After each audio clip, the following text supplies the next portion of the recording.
As Americans gear up to celebrate Thanksgiving, a day symbolizing a friendly autumn feast between Native Americans and colonial pilgrims, we're reminded of the true plight and untold story of destruction of a culture that this country is really founded upon.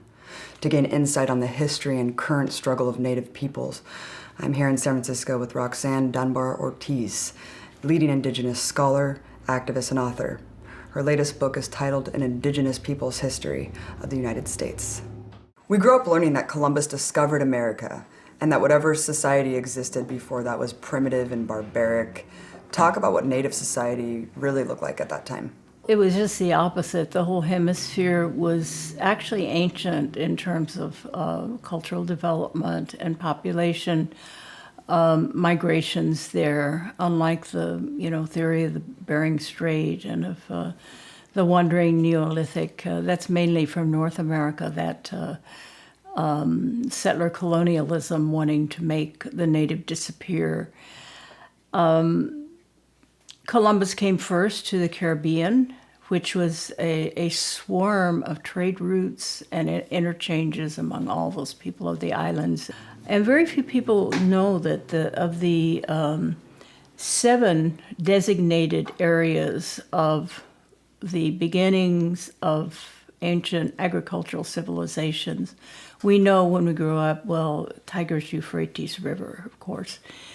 That's the one we know best because supposedly that's where Europeans got culture from, a very contested area still. But we also know about China, had two areas of agricultural civilization development. And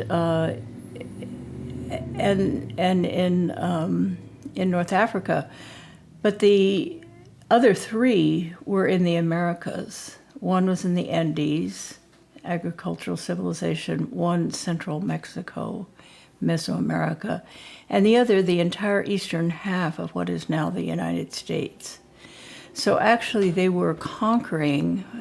When they came to North America, they were conquering an area larger than and richer in agriculture than Europe at the time. So they basically annexed all these things. These civilizations, advanced civilizations, existed when the Europeans came, and they appropriated them. In North America especially, they have a rewriting of history so that by the time later generations get there, say after the 13 colonies are formed or the United States is independent, those 13 colonies are independent, they see none of that because it's all been appropriated and changed for commercial agriculture. These were civilizations that were expropriated, and the people either made into slaves, because they enslaved Indians first, were the first slaves to be bought and sold on the market and to work in the mines that the Spanish started. Slaves were taken from North America even before the English came to take into the mines in Mexico and Peru.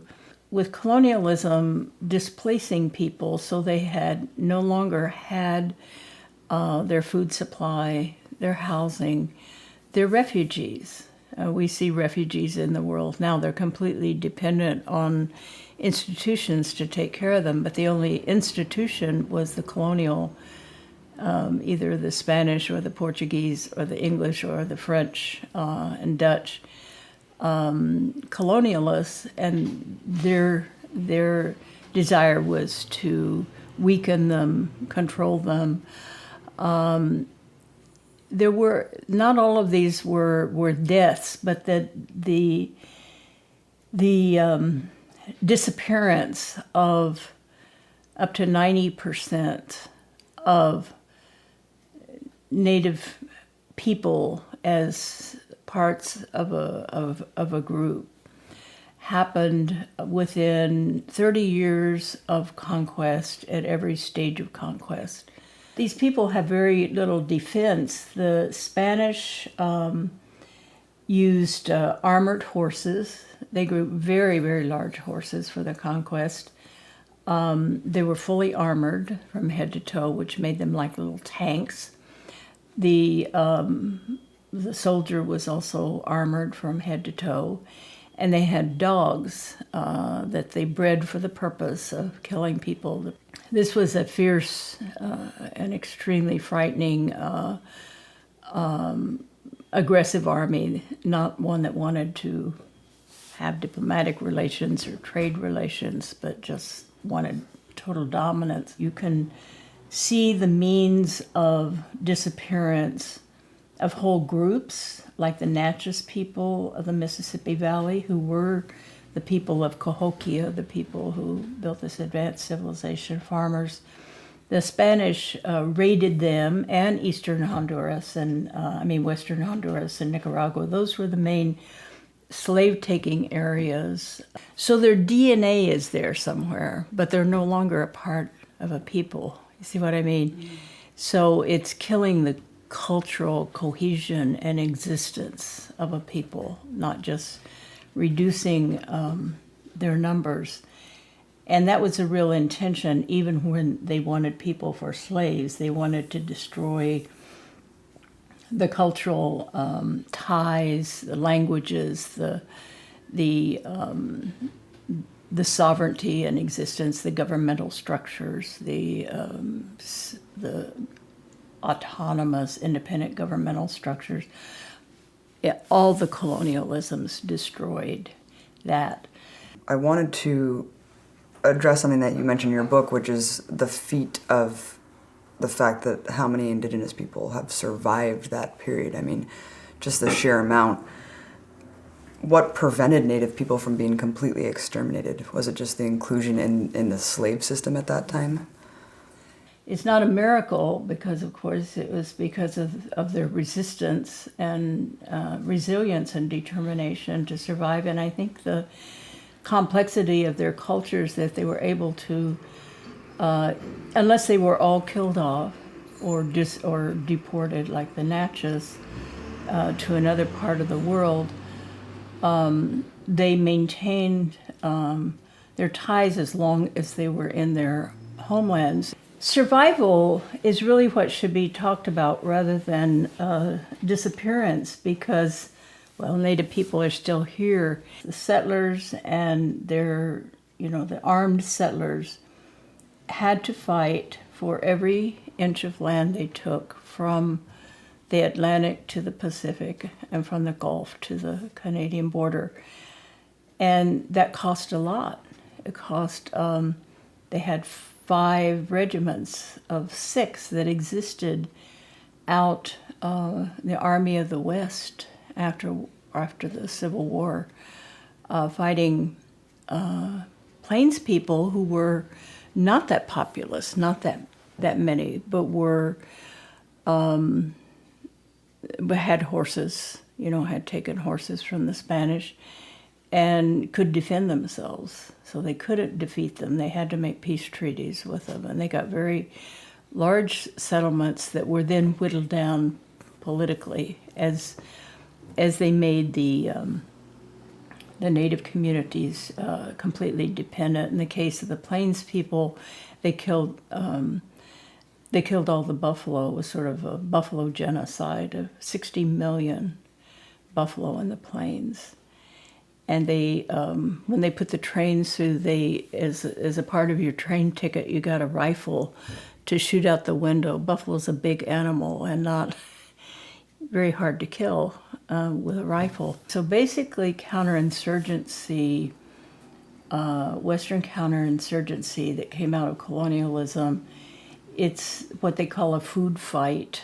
They call it themselves the food fight, where you destroy the food supply of the people, the civilians. And then they have to sue, they starve or they give in. One of the things that particularly horrified me from your book, Roxanne, was that head hunting, scalp hunting was not an underground business. It was actually a lucrative economy. Talk more about this. They actually had a ordinance that allowed for the for bounties to be paid for heads that were brought in. They brought this directly, this practice, the British practice, in the colonization of Ireland, where they had started taking heads and then scalps or other body parts. It turned out, the head was just, there were so many of them. Even in Ireland, they turned to scalps. They would use the heads also to terrorize people, put them along the paths and everything to terrorize people into surrender, because they'd see their families' heads there, and they would hide the corpses so they couldn't even get their family member back. So it was partly terror, but it was also, it became a commercial market. And so no one checked very closely if it was supposed to be only when there were Indian uprisings or a war. But it became the practice after a few years, just they could say, these were warring Indians, but they could basically go in a village and just grab a bunch of children even, or elderly people, and take their scalps, kill them, and sell them. It was, quite a lucrative trade for people to, especially poorer people to make an income, and some people actually lived off of that income alone. They were scalp hunters. So that spread, of course, with everywhere, throughout the colonies, and then, in the wars against the native people in east of the Mississippi, then west of the Mississippi, the scalp taking.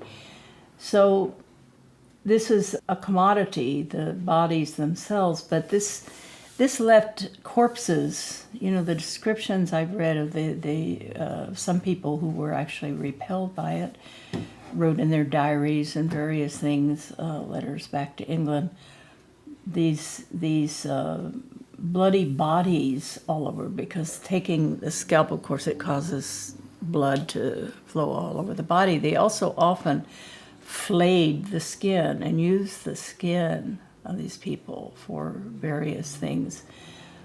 Jackson's army did that a lot. They made their rein. They were very proud of the horse reins. Were all made from Indian skins. So that kind of fetishism continued into the 20th century in Vietnam, where soldiers were sending back all kinds of body parts to their relatives and all. So it's it's just kind of built into the military culture doing that, because it was malicious, but then those are the same people then who become parts of standing armies and so forth. So it was pretty much a free enterprise, all right, of doing that. But there was also the name they gave to what they would use, referring to this bloody corpse, is the term redskin. And that's why it's so repugnant to, the ball team that calls itself that. It's not just any old misuse and appropriation of native names and symbols. It's ghoulish, so it's but most people don't know the origin of the, of the word redskin. It was a description of these bloody corpses whose heads have been cut off or their scalp taken. Wow. And it's, speaking of military culture, now you see Native nomenclature embedded within the military establishment, from equipment to weapons to unit. What is the significance of this? Well, I call it a fetish, that it built into the Army, which in the United States has only rarely been used for any purpose except conquest. Even the Civil War, not to take the side of the Confederacy, but they pretty much used the same methods, of scorched earth and food fight and so forth against the they were fighting on Southern territory. But only in World War I, World War II did you have late-coming Americans fight, let's say, standard, what you think of as war, and that's why those wars are tooted so much and others kind of put aside. There has to be some kind of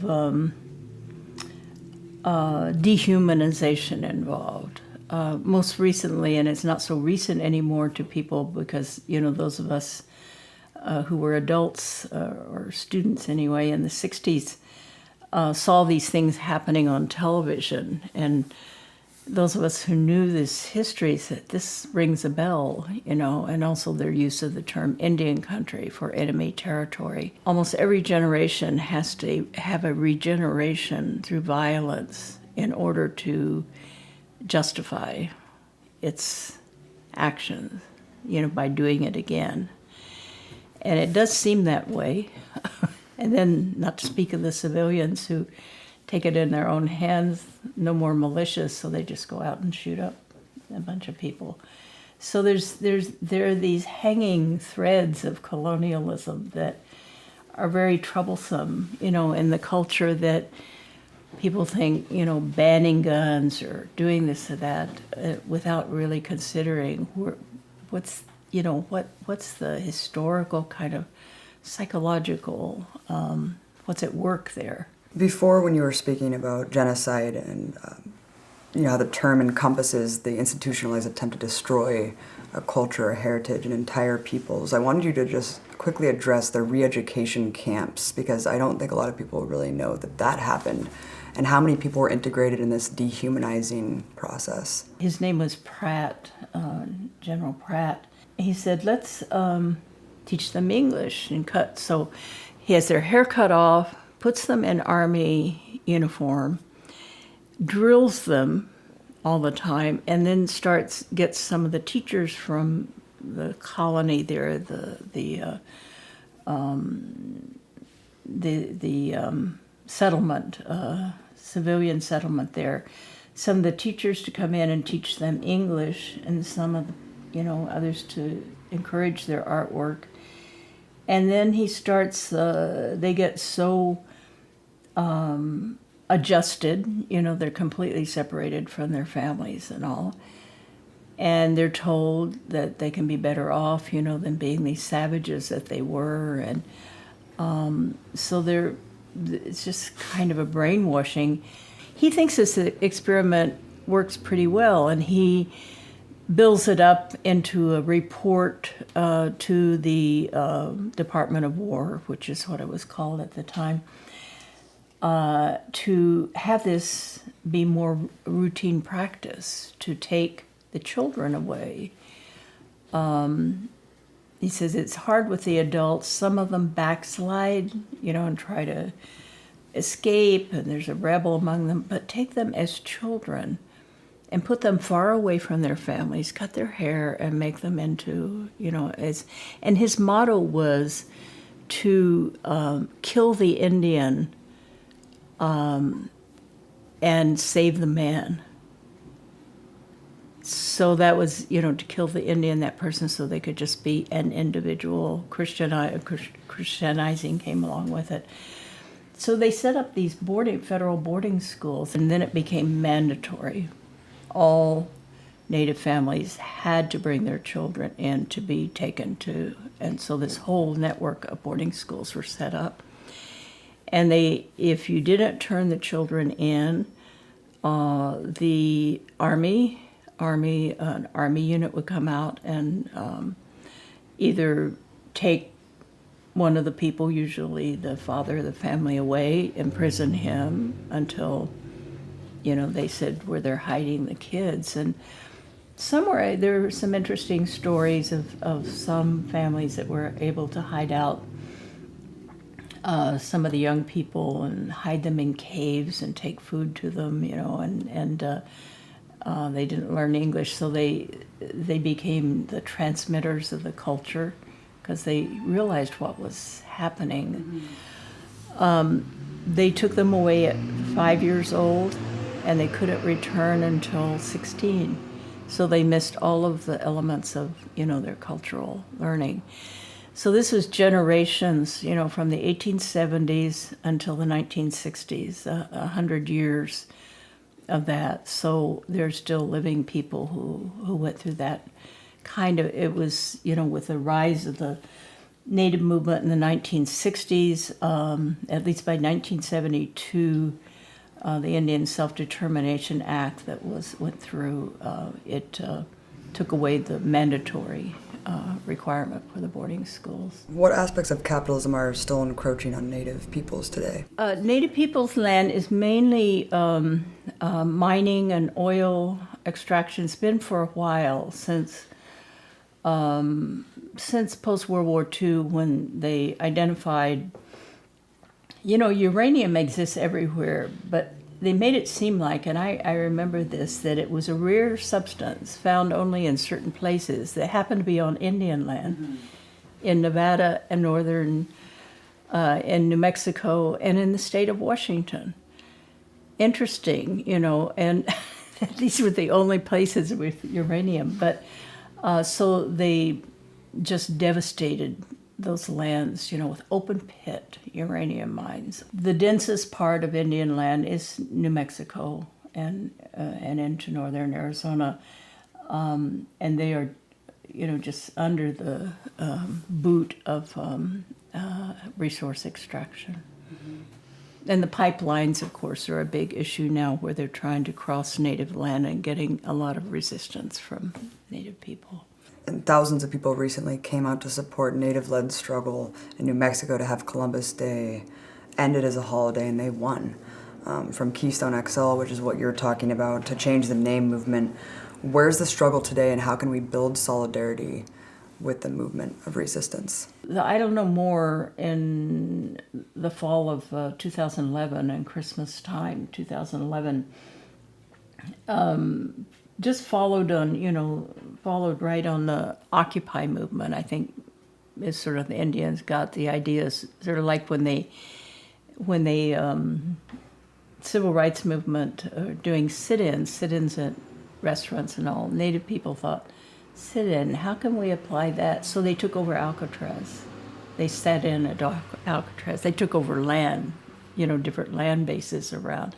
But they got the idea from the sit-ins, so these things kind of interact with each other. The Native movement is, this year they've been working for years, ever since we started going to the United Nations, in 1977, demanding that Columbus Day not be a national holiday, and that there be a day of mourning on October 12th every year for the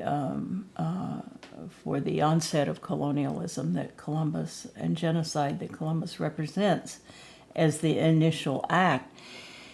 And only Berkeley went for it, like in the 1980s, Berkeley became declared Indigenous Peoples Day. Every year it happens, but this year, suddenly there was this shift, and city councils and towns in Oklahoma, and of course Albuquerque, these real colonial places, were actually declaring the holiday. Washington State and Seattle and Portland, and so it's. I think it was a real boost. It's a small thing. It's a symbolic thing. The mascotry movement is really important, not just the Redskins, but there are Redskin, something like 300 high schools in the United States have Redskins as their name, so there's much local work that's done in these different places. You realize that it's not just about football or about the sport or about just hanging on to a name. It really is about keeping that history intact, of domination.